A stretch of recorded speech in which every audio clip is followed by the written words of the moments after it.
Folks, a while ago I made a video about the taunts in Street Fighter 6 and how it's interesting that a lot of taunts actually impact gameplay, like Lily's taunt that can destroy fireballs. But since that video, many new interesting taunts that impact gameplay have been added to the game, and some of them are so crazy and so cryptic that they sound like the type of thing you would have heard about on the playground back in the day, you know, like you move the truck and Mew is under there. It's like some of this stuff actually sounds fake, but it's real and in the game. So today I wanted to go through all of the new taunts that are added to the game that can actually impact gameplay and aren't just there as like a way to flex on your opponent. Okay, so first of all, Aki's back taunt, she creates this bubble of poison in the shape of Fong's head from Street Fighter 5 because she has a crush on him, I guess. And this one, actually, if the opponent goes over and jumps into it, they will take some damage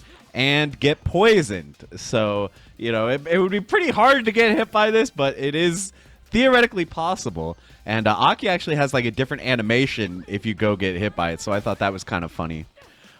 So yeah, she has two different outcomes depending on whether you get hit by the bubble or not. And theoretically, you could win a round with this taunt if you were really goated, but it might be really, really hard because it's really slow and it's on the wrong side. So like, yeah, it's pretty hard. And even if you get a dizzy, I don't think there's any way to land this taunt. So yeah, it would be like a 1 in a million miracle to ever actually kill with this thing. But again, theoretically, it is possible. All right, next up we've got Rashid's neutral taunt, where he kind of hops around and, you know, flexes on you a bit, does a little workout routine on you. And, yeah, this one is a little bit interesting because as he goes airborne, he will kind of high crush a lot of your different moves that you can do. So again, is this actually practical in a match? No, probably not. But there are some ideas you can do. Like maybe you can set up a tornado and then taunt behind it, and then, you know, they try to punish the tornado and it goes over. I don't know. It could happen, but I've seen people online say that while he's airborne, this beats throws. But this does not seem to be true. I've tried like every possible variation of him taunting and trying to jump over the throw, like even this part where he jumps, and he does not seem throw invincible. My theory for what's happening here is that he's actually just out of grab range, but like when he does the taunt, it looks like he kind of moves forward, right? So it looks like he should be grabbable here, but actually his hitbox is still like further back where it started. So yeah, this move is totally throwable during like all parts of it, but yeah, sometimes it looks like it's not. With Terry, it was hard for me to find anything too interesting about his taunts.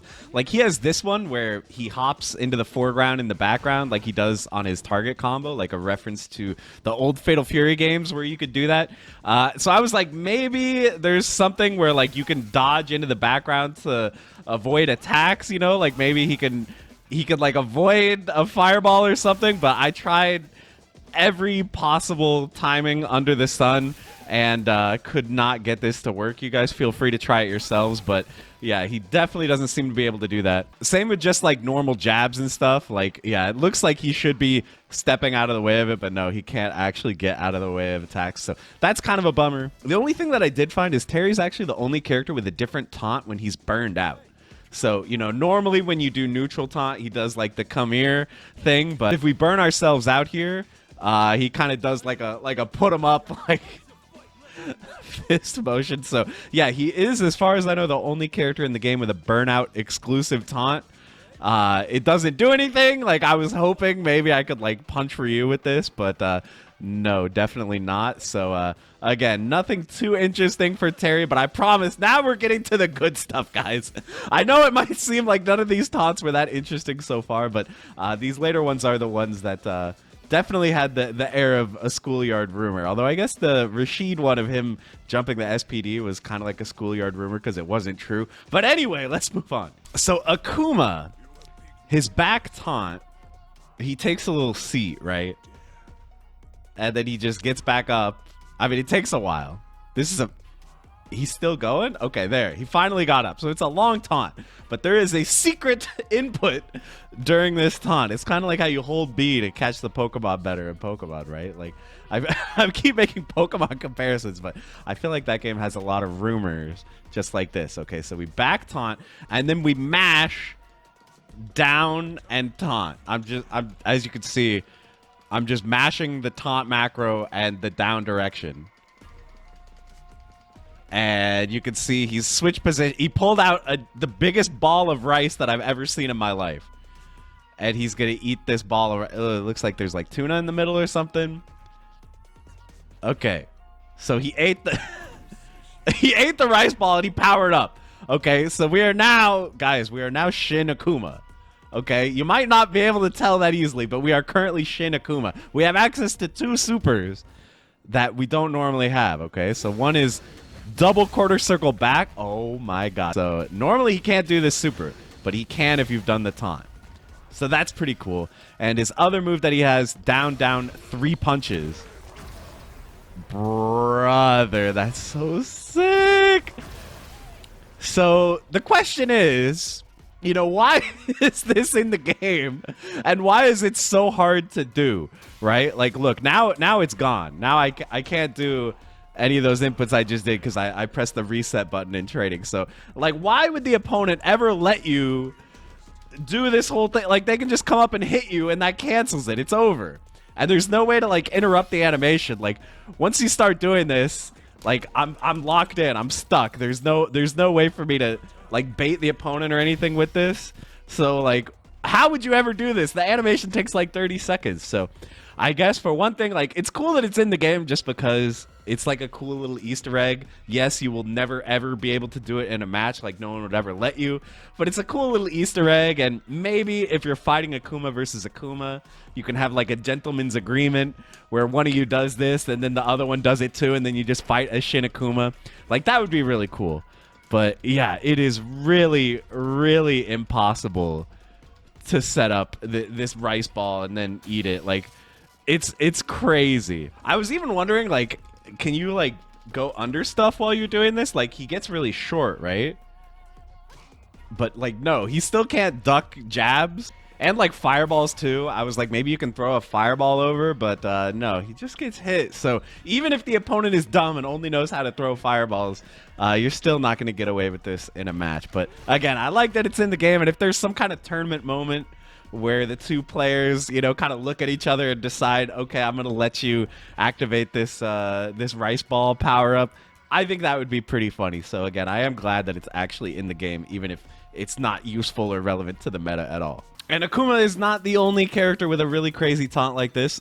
Bison actually has one as well. This one, it relies on you landing the mine attack. So, you know, Bison puts the mine on you, and then it counts down and basically explodes. And so, actually, his forward taunt, you know, he kind of, again, he's going to give you the come here thing like Terry. But if you land the taunt first, now he goes into a different taunt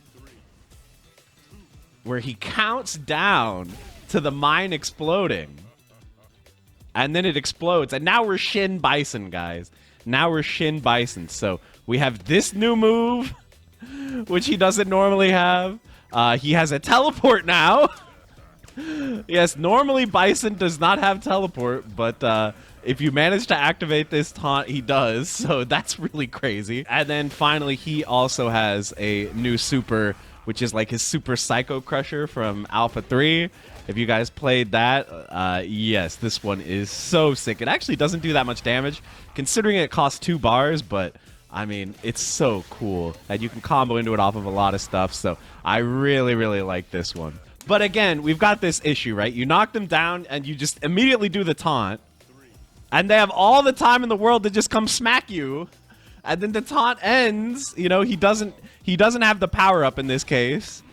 And you don't get the bomb disappears when you hit them. So like, why would they ever let you count down? Bison's even counting down to tell you how long you have to interrupt this slow taunt activation. So would this ever happen in a match? Like, definitely not. And also, again, we can't, as Bison, we can't cancel this animation. We're just trapped in it, so we're just doomed. So this will never happen in a real match. But again, it's fun to imagine. And maybe, you know, you're playing against your little cousin. They don't know how to play. You could be like, okay, check this out. I'm going to show you this secret. And then he thinks that you're the coolest cousin ever. I guess I'm an uncle, so, you know, maybe I can show my little nephews this one day, and they'll be really impressed by my arcane game knowledge. But it is very strange. And, of course, it's worth pointing out that none of these secret taunts or secret supers are in the command list or anything. Like, no, like none of this stuff is in there. Even though, you know, we are powered up, so you would think maybe it would add them to the command list, but no, it definitely doesn't. None of that stuff is in there. So yeah, very, very strange. But again, I like that this is in there. It does feel very old school, right? Like, old games used to have hidden stuff like this more than new games, so I do like that it's in there. But we got one more character whose taunt is maybe not as crazy as this one, but still kind of interesting. And that is Mai. So Mai has another one of those taunts that can actually damage the opponent. It takes a very, very long time to come out. She's going to give this whole speech, cut a promo on you, and then this fire comes out of the ground and, you know, lights you up and does some damage. And she's so punishable on hit after this. You could land, like whatever you want. Like, I could just super her for landing this. So not actually a good move for damaging the opponent. But it turns out this fire has some very, very interesting properties. For whatever reason, they made this like the strongest fire in the universe. Once the fire actually comes out, it will destroy like basically any kind of projectiles the opponent wants to do. Any kind of like energy or whatever will get destroyed by the fire. It's interesting because this game has like a projectile durability chart where like EX projectiles always beat normal projectiles and super projectiles always beat EXs. But for whatever reason, they gave the fire like the highest possible durability. If you want to see all the crazy stuff that this fire can do, Desk made a really good video that I'll post in the description. That's basically just like a showcase of all the silliness that this fire can do. But I'll show you a couple of the really cool ones there. Yeah, it just destroys Guile Super. Rashid Tornado. Thank God there's something that finally beats this broken move. But yeah, the fire does not care about the tornado. But if you really want the most improbable, unlikely thing that will ever happen in Street Fighter 6, if Akuma goes through his whole animation and eats the rice ball and becomes Shin Akuma, and then Mai gives her whole speech and launches the fire thing, and then Akuma does his new level 2 super, yeah, they will trade. So that is maybe the most obscure interaction in this entire game. But, you know, it just happened on my stream, so maybe it could happen in a real match too. Who knows? It's possible. So yeah, out of the DLC they've added to the game, about half the characters have had interesting taunts. And I mean, 2 of them, Akuma and Bison, have had really crazy taunts. But there's one character that I'm wondering, what's their taunt gonna be like? And it's Elena, the next DLC after Mai. And maybe the answer to this question could be found in the game where pretty much everyone's taunt has a function, and that's Street Fighter 3 Third Strike. So if you guys don't know, in this game, almost every taunt in the game does something. A lot of them can hit. As you can see, Elena's taunt can hit the opponent. It actually has 2 hitboxes, so it can actually juggle them. Which is kind of interesting. And additionally, it has a secondary effect. Pretty much all the taunts in this game will do something really minor, like they might increase the damage of your next combo. They might speed up how quickly your stun bar goes back down as you build up stun. Elena's taunt increases the stun damage she does. You can see by default this move does that much stun if we can eyeball that, but we can stack taunts up to 4 times. And theoretically, it should do much more stun. Let's find out. Boom. Wow, it did way more. So that was actually even noticeable with the naked eye. So I don't think that's going to be in Street Fighter 6 because none of the taunts in that game so far have any effect like that, like increasing your damage or your stun or anything. I mean, there is no stun in Street Fighter 6, but you know what I mean. So I don't think it'll do that. It might be interesting if she has a taunt that can launch you like this one, but one theory I've seen people come up with is maybe they will move her healing to a taunt, right? So in this game, her healing is a super. So yeah, you can just, you know, heal up and recover some life by spending 1 super bar in this game. And then in Street Fighter 4, they made it an ultra, so it uses the ultra meter. And I've seen some people say, what if, you know, people are very scared of healing being too good because it was kind of overpowered in Street Fighter 4. So maybe they'll make it bad and just tie it to her taunt instead. It would be kind of funny if she had a healing taunt that just heals like a little bit. But I don't think they would do that just because I feel like healing is too iconic, right? Her healing super, and especially her healing ultra from Street Fighter 4, are so associated with the character, and it's such a unique thing in Street Fighter. Like, no one else really has that. So I think it would be a bummer if they didn't make it, you know, like a viable move. I have to imagine her healing will be a level 2 super, like most of the utility supers in the game. But you never know. We'll have to see what happens. What do you guys think they're going to do with Elena's taunt? And will they even give her a notable taunt? Or will she be like Ed and Terry, where like none of her taunts really do anything? I'm curious to find out, but let me know if you learned something new in this video. Hope you guys enjoyed watching. And with that, we're going to call it. Thank you so much for tuning in, and I'll see you in the next one. Bye, everybody.